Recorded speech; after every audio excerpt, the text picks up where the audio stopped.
Hey guys, so today we're going to do a lower body workout that's hamstring and glute based. I'll be going through the video step by step, kind of how to do the exercises, how to check your form, and let's kill this workout. So we want to start by warming up just to make sure that your body is nice and warmed up for the movements we're about to perform, and you don't want to have any injuries by just jumping right into the movement. So make sure your body's warmed up, your blood is flowing to the muscles that you're about to work, and yeah, let's get started. So I usually do a few leg swings on each side. Open up the hips.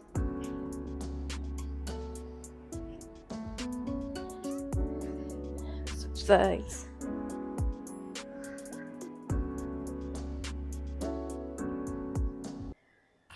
And I also do some side leg swings as well.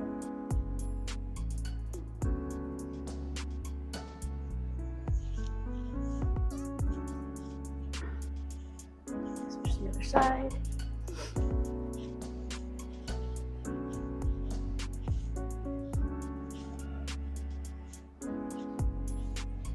Good, now we're gonna do some hip openers.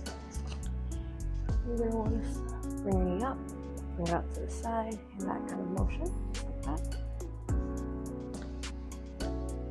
Get a feel on each side.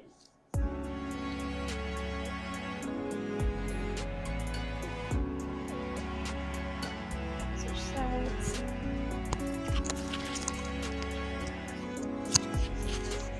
Hopefully you guys can hear me.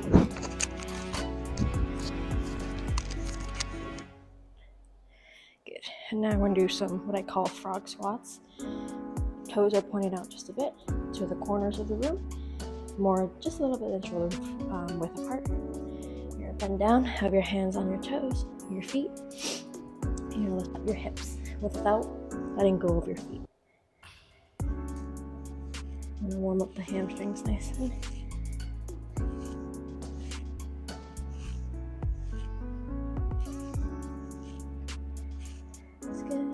Now bring one leg forward, and in, come back.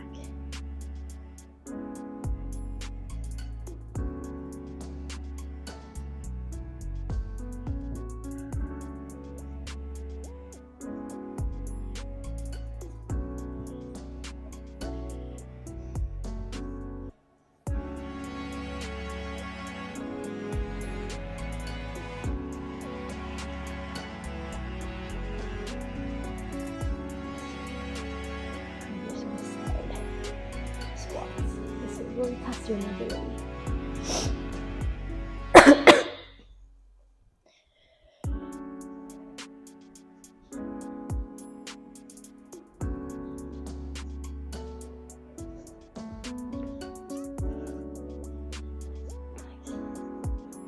Let's do some body weight squats.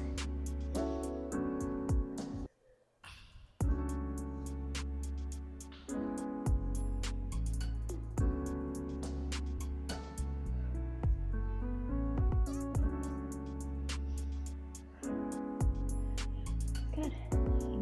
Do a few more rounds if you don't feel warmed up yet. Once you feel warmed up, we'll start with a workout. Okay, so our first movement is going to be conventional deadlifts, and what we want to do is make sure you're working with a weight that you're comfortable with. You don't want to go overboard with this because prioritizing weight over form will definitely lead to injury, and you want to work your way up slowly. And there's nothing wrong with using less weight. The most important thing is that your form and technique is good and that you're building your strength and not trying to ego lift. So the way you want to set up for this is have your feet shoulder width apart, and you kind of want the middle of your foot to be right under the bar. So you're going to bend down in a way where your hip leads the movement. You don't want to hunch over like this, where your back is kind of arched, and you don't want that curve. You want to push your hips back in a hinge movement, and your spine will stay neutral. And you don't want to look up as well while you're doing these movements because you don't want to strain the neck. You want to kind of look at the floor so that your neck, spine is all aligned. So you kind of want to go down like this with the hips pushing back and hold on to the bar just like that. Okay. So once you've done that, what you're going to do is pull the slack from the bar. So what that means is when you shake the bar a little bit, you hear a little bit of space between the bar and the weight. What you want to do is pull tight enough that the bar is right up against the weight, so that when you're lifting, it'll be one smooth movement. So you're going to pull the slack like that. And then you want to press the force within your feet, like push the ground as hard as you can.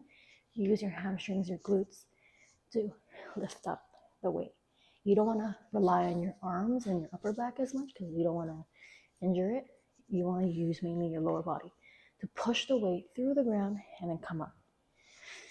Okay, and for this, we're going to do 4 sets of 6. Make sure you're breathing as well.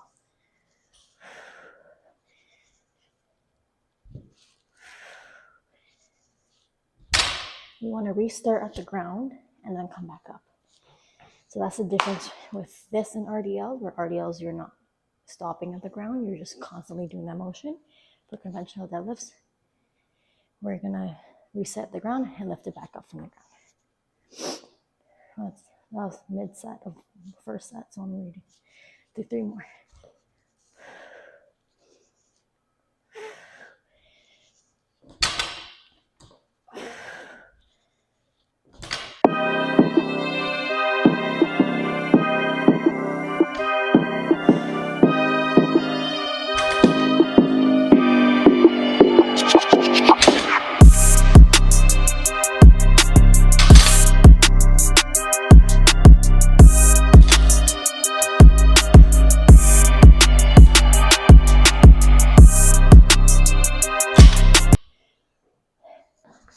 One thing I did forget to mention in the beginning was that for the hand placement of the bar, you want to have the hand placement just outside of your hips, so just outside of your legs, very conventionals. Remember to rest in between sets, so you want to rush through everything. You want to make sure your muscles are recovering after every set, so you can work well through the rest of the exercises and the rest of the sets, and make sure you have water if you need water. Remember to hydrate as well. Whew. Say between each set, try to rest for about 1 to 2 minutes, just to let your blood recover through and make sure you're nice and recovered throughout each set.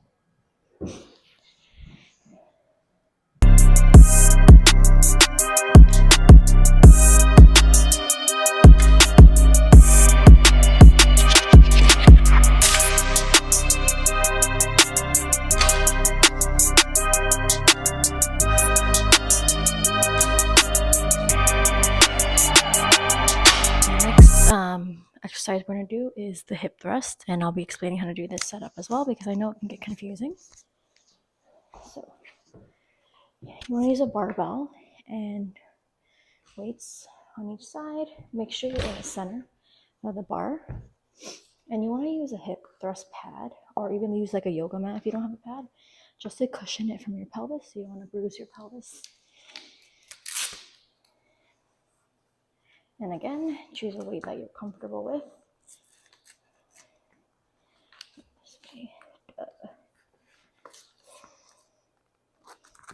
And the height of the bench or the platform that you'll use, you want it to be at a good height where you're able to comfortably have it placed right under the shoulder blades. You don't want it too high or too low, so that when you're lifting, you can have that weight to lean against.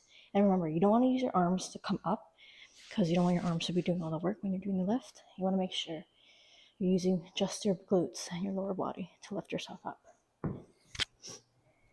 And again, you want your feet to be shoulder width apart. And then you want your legs to be placed at 90 degrees. So when you're coming up, you want it to be 90 degrees, just like that. You don't want your feet to be too far out, or else your hamstrings will take over. And you don't want to be too close, or else your quads will take over. So set up your position, just like that. And in one smooth movement, here, thrust. Hold the top, slowly come down.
So the next exercise is going to be the KAS glute bridge, and this is a very no English. This is a very similar movement to the hip thrust. I would say the major difference is that hip thrust, you have a bigger range of motion where you're coming from the floor up to the top, whereas a KAS glute bridge, you have a smaller range of motion. So you're coming down about halfway and going quickly back to the top. So it's kind of a quicker, shorter range of motion, and this will kind of burn the glutes a bit more. So we're also going to do 3 sets of 10. So very similar setup as a hip thrust. But you're going to start from here, come about halfway, then press back up.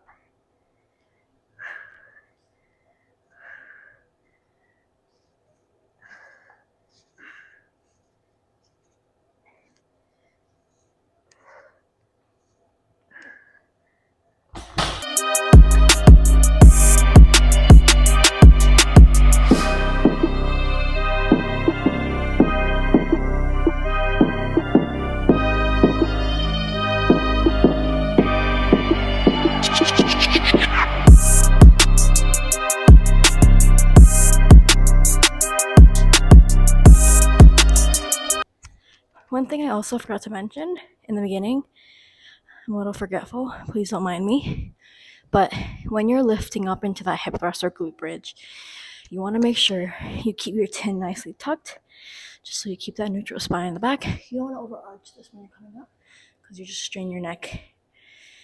Yeah. Always remember, form is the principle. Take a water break if you have to. I'm definitely going to need a water break. But we got one exercise left, and that'll be the RDLs. We'll go through that, and then we'll do a cool down together. And yeah, one thing I want to point out is that your workouts don't need to be 5 hours with like 20 different exercises. As long as you're doing movements that are important to functional movements in your everyday life, such as compound movements, 4 to 5 is really all you need in a workout. You don't need to overdo it. And you want to make sure you're training your body in different planes. I'll go into that in a different video. That's a whole other topic. But yeah, like, don't feel the need that you have to overdo your body, overwork it. Like, that'll only do more harm than good. Keep it functional, keep it simple, and keep it to your level. That's the most important thing. Yeah, you'll see like people lifting so much weight and doing these cool movements, but everyone is on different journeys. It'll take time for you. Be mindful where you're at. Be grateful you're able to move your body, and like, you're doing good regardless. So don't ever compare yourself to anyone else's journey. Everyone is so different.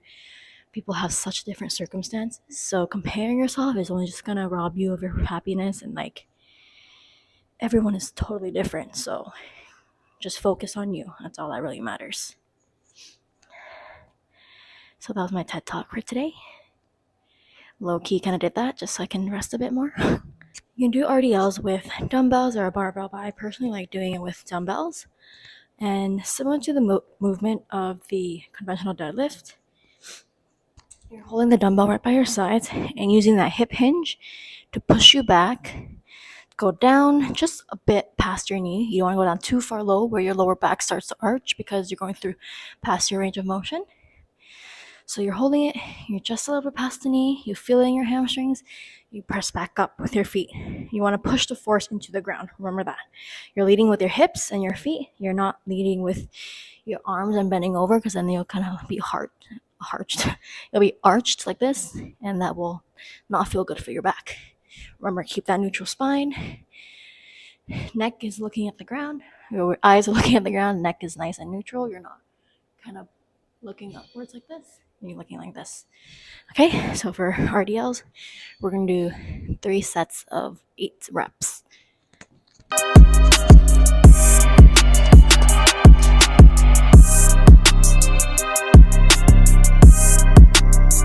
And remember, your feet are going to be shoulder width apart.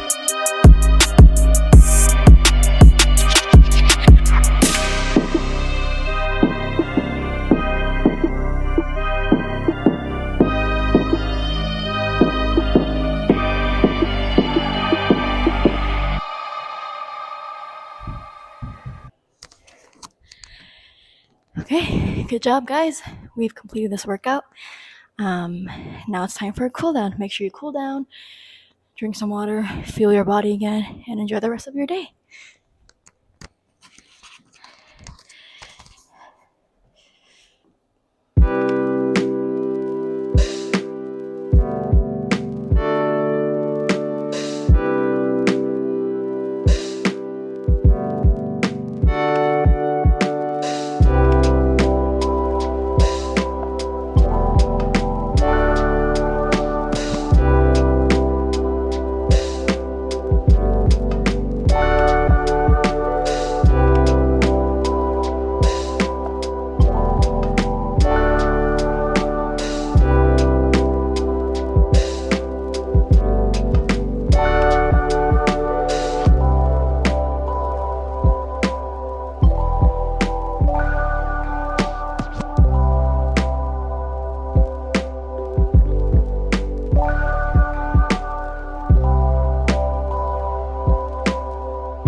So that was a hamstring and glute focused lower body workout. I hope you guys liked it.